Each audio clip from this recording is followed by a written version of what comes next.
Welcome to another exciting episode of Modest Mike. Today, we are diving into the world of food interpretation and entrepreneurship.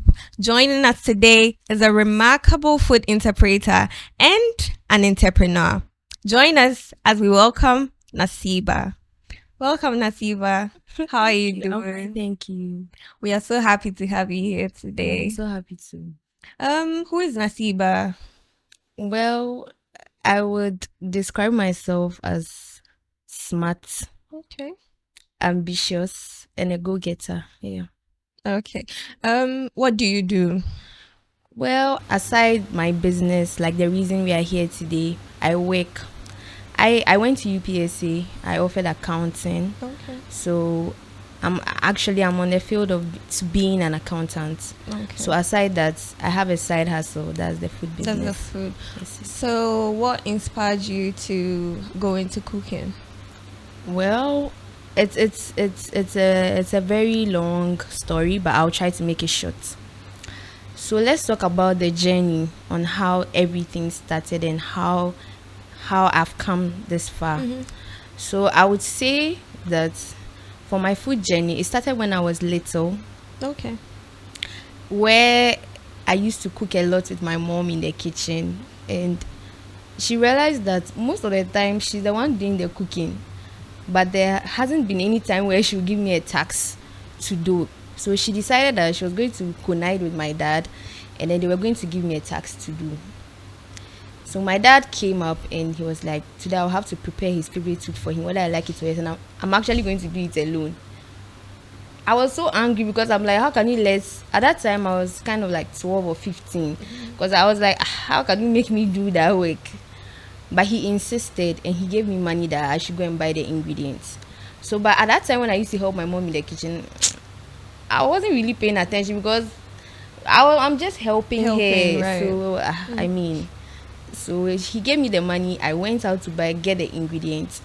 And from the woman where I went to buy the ingredients, after I finished buying everything, I asked her that, please, so how do you do okra stew? So the woman actually taught me. Taught you. Oh, actually, she's late. May Allah be pleased with her soul. Amen. So she taught me how to do it. So when I came home, I was feeling all pompous because now I know how to do the okra. Okra So stew. I don't even need my mom's help. So I just entered the kitchen. I started doing the banku. I did the okra, and literally, like, my dad really enjoyed that food. And the compliments he gave after that, I was like, no, like, I can really cook. And my dad is someone that doesn't eat food that's like the next day, hey, you have to eat it. But that food in particular, he said they should leave some for him. He'll eat it the next day. Again. So the compliments over that food, I was like, no, I have something big that I'll have to like. So I just decided that I was going to start cooking. So fast forward, any kind of food that was supposed to be prepared at home, I was the one who was doing it. Oh. Yeah, no matter what, my mom will make me do that food, unless like it's in actual like large quantities. So I would say it started around COVID. Okay. Whilst I remember the COVID, when we all came home and then we went back to school, a lot of my colleagues started with food, like they started with different kinds of business. So I looked in the like industry and I realized that no one is doing food. Right. So what can I do to like do something for myself? So I decided that I was going to do food. Okay, Nasiba, we want to know the name of this food business. The name of my food business, initially, Okay. it used to be Craving Greens because I was selling only salads. Then I added food. Okay. So I decided that I was going to name it Aftatwelve. Why? I don't know. People could not even mention their name. Okay. So the reason was because at that time we're schooling. So I was schooling, like I was in UPSA at the same time selling. So I was like, okay, we go for lectures in the morning. So what can I do to make my business stand still? Because there are lots of entrepreneurs where they'll start selling today, they'll stop, start. So I was like, I didn't want my business to be like that. So what can I do so that people will know that, okay, my business can be done half a day or something. Okay. So I was just there and I came up with the name Aftatwelve Eat and Chill. Then I made my flyer officially. Then So that was when people would order for me after 12 o'clock. That was when I'm done with my lectures. That is when I can cook for people till like evening before like everything will be done. So that's why I named my business after 12 you know. That was smart. That's why I named my business after 12 Eat and Chill. Okay. So that's the main notion behind it. And before that, most of my friends used to come to my hostel, and anytime I cook for them, they always say, "Hey, your food is nice. Your food is nice. Why would you start?" Yeah, so it started like that. Okay. So I decided that I was going to start with only salad. I did not have a flyer by then. I did not know what entrepreneurship was about. And to be honest, the inventory I started with at that time was about 70 to 100. That was 2020. So like 70 CDs to 100 CDs. That was what I used to buy all the things that I started like my salad with. I did not have a flyer. All I did was to tell my friends about it. And they literally trusted me and trusted what I do. So I think my first orders was about 25 to 30 orders just for salad. And to be honest, when I did the salad for them, they really enjoyed it. So that was when I took up the step that this is what I want to do for myself. So it started after COVID. Oh, okay. After I got compliments from home, I decided that I was going to cook more in school. My friends found out that this girl can do it better. So that's when I decided I was going to do more of the cooking. And literally my friends came out for me like back to back. People order, everybody, and then the feedbacks after that was amazing. So that's where I said that no, I have the zeal and passion for it. If you don't have passion for cooking, you can't do it. Yeah, and to be honest, it's not for lazy people. So. It's true. Yeah, it's not for lazy people. So yeah, I mean, okay, that's an inspiring one. As a Muslim woman, how do you balance your faith with a running business? Sometimes, lately, when you have orders, maybe there might be someone who's going to say, "Oh, like, I want infused cake, infused brownies, like all of these things." As a Muslim woman, how are you able to balance your faith with all these kind of things? Well, alhamdulillah, I've never come across such orders, like people with who want infused something. That's by the grace of Allah, I'll say that. And how I'm able to balance my faith is, I think, as time goes on, I have been able to learn so many things. Like, let's say, as you said, infused something. I feel like no matter, like, it is my customer's preference. That's what the person wants. So for me, I know that we don't take in all those weeds and those things. I will have a nice way of telling you that, I understand that this is what you want, but I'm very sorry that I will not be able to reach up to your requirements. So I'll let a person know I can do so many things, but when it comes to these kind of things, I will not be able to reach the person's requirements. It's not that I'm trying to discriminate or something, but I'm sure that inshallah Allah will not make such people come my way. Yes, so true. I believe in that. So, Okay. What has been your biggest challenge in the food industry? Well, in the beginning, like around COVID time, the economy was not hard like now. Right now, the economy is really hard. But before, I used to have like my own plugs in town where I buy my foodstuffs very, very cheap. So those days, I used to yield a lot of profit. But now, the economy is really hard. So I'll say one of my challenging aspects is high prices of foods, like goods in the market. But you can still, like, you can still monetize it. You can still try to reduce. See, food business is not about the price, it's about the quality of the food. If the food is nice or not. So you can't give us outrageous prices and then you are giving us food that are not nice. You get me? So for me personally, food for now, like Ghana is hard like this. I haven't actually had any challenges with regards to food price, because when you literally, that's why I said when you are doing food, you have to have the passion for it. So there are times where I have to go to town like so early, like 3 a.m. where I know that this is when I can get foodstuffs cheaper at an affordable price. Yes, for my customers. So those times it wasn't hard, and now it's not hard for me. Alhamdulillah, it's not hard for me because I'm able to get my foodstuffs at cheaper prices, even though the economy is really hard. And another challenging aspect has been delivery, and up until now it's still delivery, because sometimes someone can buy food for, let's say, 50 cedis, and you call these delivery guys or delivery companies, and you're just like, maybe from this place to this place it's still 50 cedis. It doesn't make sense.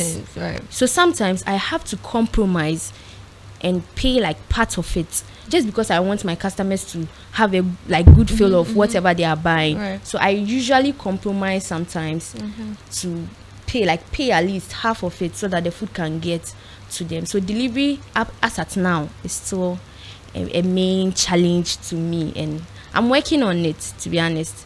I'm working on it. And then getting trusted people to do the delivery for you, because after you're done doing your food, right, you would package your food nicely and everything. It's not always that your food reaches the destination how you made it. Okay, so it's about getting trusted people and getting people who come down with their prices and then take affordable prices for. So it's still a challenge, which I'm sure most food vendors have that too, as their challenges. So I'm working on that, to be honest. And I feel like getting your own bike solves the whole issue. So we are working on that. Okay, very soon.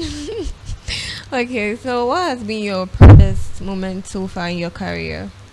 Well, the fact that my proudest moment has been the fact that when I cook for my customers, they have the satisfaction that they want. Because the moment you cook and your food is not nice, they'll come with bad remarks. And alhamdulillah, again, all the food, nobody has actually come to me with a bad remark. And I'm sure you've tasted my food before, so no problem at all. So I know you can attest to that.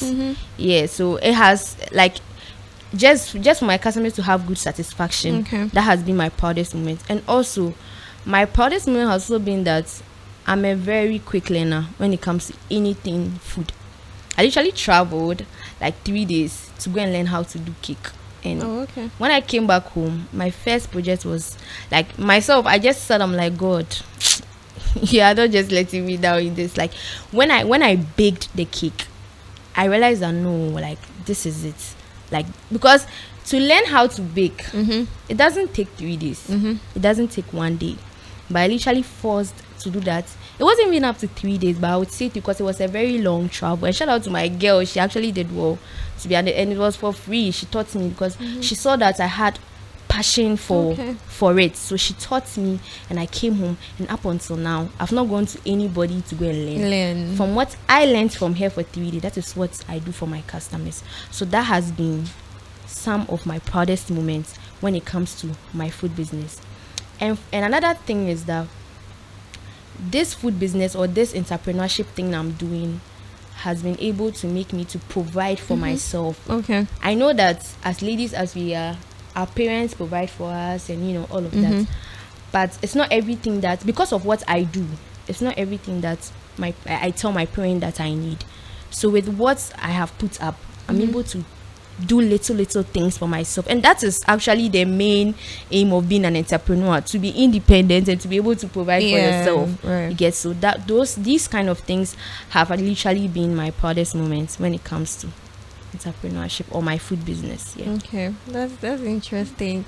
So as a Muslim woman in the food industry, have you faced any cultural barriers or misconceptions?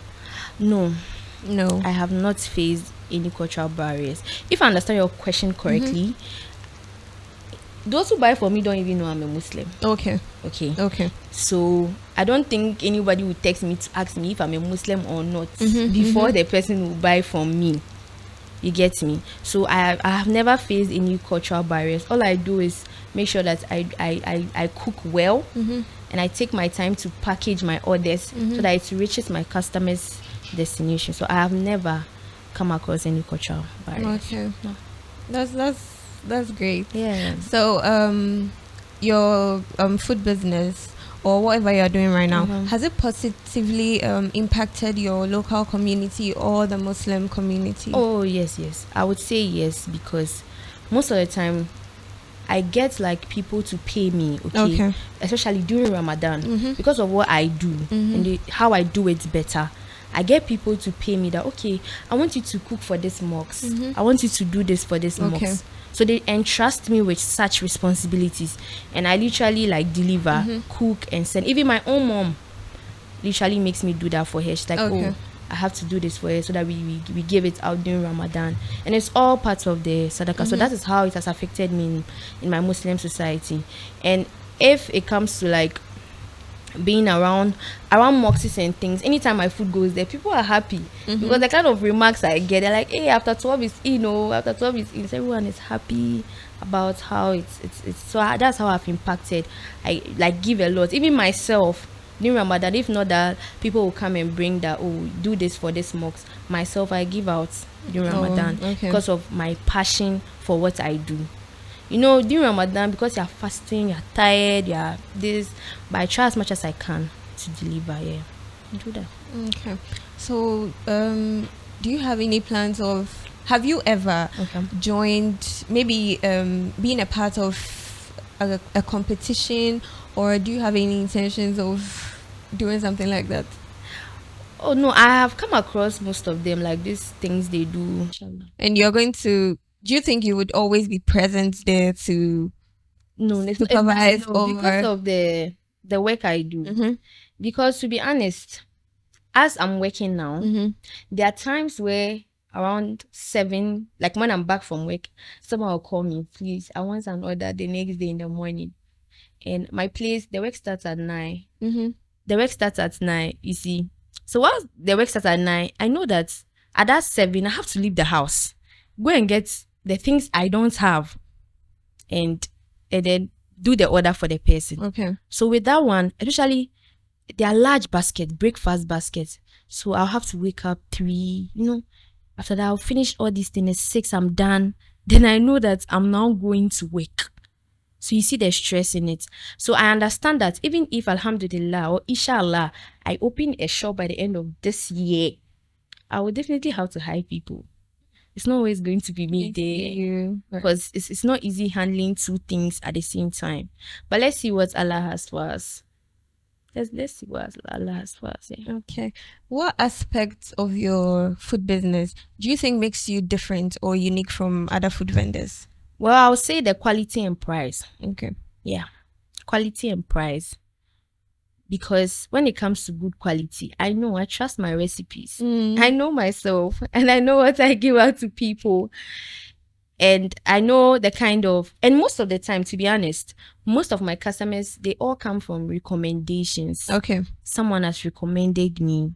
Someone has recommended me. Maybe this person gave me or this. And it actually makes me so happy because I know that all those that recommended have literally tasted my food before. So most of my orders comes from the quality of what I do. That's how come I get being recommended by. And also, if it comes to the price, my food is not expensive because I will not overprice my food because I know that where I buy my raw materials, I don't buy it at higher prices.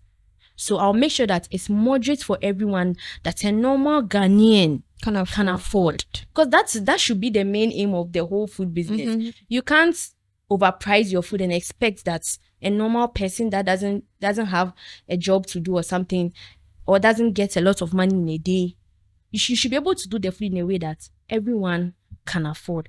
And that has been my goal ever since I started my food business. I don't like to overprice because I know that where I buy my raw materials, everything is cheaper there. So I don't see why I should overprice my food for people. Even, see, I don't know if you've realized this thing. When you go to the market, right, you see a tomato seller, see an onion seller, or you see another tomato seller. But you realize that one tomato seller is doing well. People are buying her things than the other one. Have you ever asked yourself why? That's because her prices are not expensive. But the other person, she has made her prices so exorbitant, like too much, that you can't even afford it. So sometimes, as that would be a topic to talk about some other time. Yeah. Because people really like overpricing of things, and it's really bad. So 2 things that stands my food business out is the quality and the price. And I know people can attest to that. Okay. So, what support systems have been crucial for you in overcoming all these challenges that you face sometimes? Well, I'll say my parents Okay. and my friends. Okay. My parents have literally been a pillar to this business. And when it comes to acts of service, my friends, there's no way I'll call my friends and be like, especially like this recent Mother's Day, the orders were too much that I have never in my life taken orders for Mother's Day before. But this time around, I said, no, this is a good start. Let me do it. And I did it. And the orders were like, myself, I was tired. So I had to call my friends. I'm like, no, I can't do this alone. And they actually came out in their numbers. So my friends are always there. There's no time I'll call my friend that, oh, that, they won't be there. They'll always be there. My parents have also been top-notch support to my business. In one way or the other, they assist me, they support me in any way. Yes. My friends and families. Aside being a food entrepreneur, is there any other thing you wish you have passion for, but you haven't really given it a try? Well, I have passion for nursing. Okay. I don't know why, but I feel like nursing is for people who are passionate, like they are so sober, like they want to, like people who are helpful. Let me put it this way. So I also discovered that one thing about me, that like I'm so helpful when it comes to giving out things. And also, aside aspiring to be an accountant, to be honest, I want to be a nurse, like, and aside my entrepreneurship skills. So I don't know. I have thought of it. I don't know, but I'm trying my best to see how it's going to go. Being a nurse, being an entrepreneur, and being an accountant, that's too much. But being a nurse has been one of the things I've thought of doing aside my career. Okay. An entrepreneur. So do you have people come to you to say, oh, Nasiba, I want to teach us how to cook? Are you going to have like classes or something like that? Yeah, I've had a lot of people. I've had a lot of people, like, especially when my friends got to know that now I'm into baking. Okay. I do all kinds of things. They're like, they want to come to me and come and learn. But I feel like I want to be well established, then I'll know if I'm now ready to teach people how to do it. Because the moment you are not so well established, it means when you are teaching, you have references. But if you are well established and you are doing your things, you will now understand the whole point of what you are doing, so that when you are teaching them, you don't make references to them.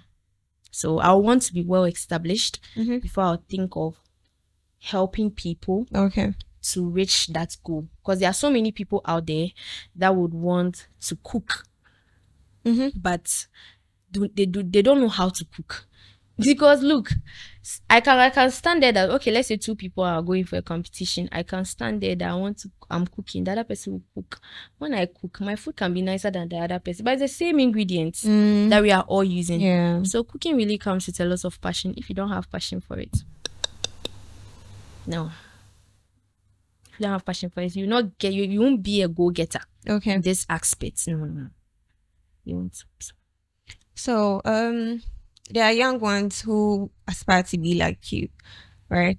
What advice do you have for them as Muslim young ladies or young men? I mean, now men cook too, so Right. what advice do you have for these people? Well, I'll tell them to start. When you want to be an entrepreneur, you don't need an exorbitant inventory.